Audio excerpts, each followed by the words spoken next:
Assalomu alaykum. Mana hozir biz Pinknova seminarida turibmiz. Bu pomidorda o'zida ko'proq hosildorligi, keyin kasallikka chidamliligi bo'yicha ajralib turishini aytdingiz. Blesk bo'yicha ham hosildorligi hammasi yaxshi. Ana endi buni bizga virusga chidamlilik tomonidan aytib bersangiz. Assalomu alaykum. Meni ismim Deniz. Biz hozir Navoiy shahrida o'sha katta teplitsa 8 etajda turibmiz. Pinknova yangi розовый pomidor TBRF'ga emlangan, который hozir bu virus juda kuchli hozir ketyapti hamma joyda, ham Tojikistonda, ham O'zbekistonda ham. Endi bu sort 2-yil biz tekshiryapmiz, именно virus uchun. Hozir ikkita stadiya virusli bor. Bargida bo'ladi, и pomidorda bo'ladi. Bu sort Pinknova bunga ham chidamli. Endi to'g'ri, agar immunitet o'tirgan davrida qanaqadir virus tushishi mumkin. Lekin bu teplitsada har xil o'zingiz ko'rdingiz, stress ham ko'rdingiz. Mana hozir kecha juda sovuq bo'lgan. Baribir shu narsa mana kuntirimiz ko'chat hammasi sog'lom. TBRF nima bu o'zi? Bu yangi virus ham odamni tarqatishi mumkin, ham ara tarqatishi mumkin. Yana qanaqa savollar bor? Xo'p, TBRF bo'lgan teplitsada buni hosildorlikni ushlab qolish funksiyasi qanday bo'ladi? Bu birinchidan asosiy narsa bu nima desam bo'ladi? Chidamligini olish kerak birinchidan. Agar bu TBRF sizga teplitsa kirgan bo'lsa bo'ldi, u chiqmaydi o'zi, tamom.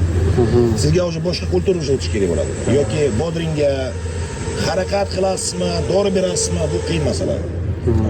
TBRF tushgan bo'lsa bo'ldi. Желательно sizga чтобы emlangan bo'lsin. Iначе siz vaqt o'tkazasiz.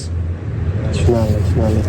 Agar misol uchun deylik, pomidor o'zida namlikni yuqori oshirmasa teplitsada o'zidan biror kasallik chiqarishi mumkinmi? Mumkin. Agar namligi baland bo'lsa, u har xil nima kasallik bo'lishi mumkin. Masalan, serigniy boshlanishi mumkin.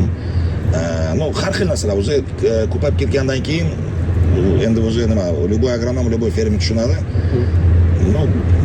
Oddiy narsa, siz barq olgan davrida agar namligi baland bo'lsa, bu yerda sразу bakteriya kiradi.